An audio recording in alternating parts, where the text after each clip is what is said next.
Build we life together right here, so? Marlene, Jamaica small, and my dreams big.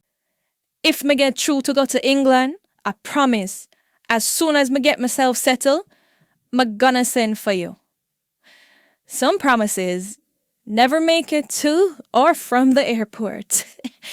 Desmond had given her the impression that he hadn't even applied for his passport yet. The whole time, he had his trip booked, and he left without a word to Marlene.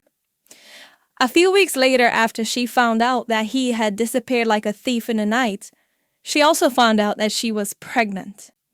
God, give me the strength to raise this child alone. And she did. Through storms, hunger, and heartbreak, she raised her daughter Tia with love stronger than tungsten.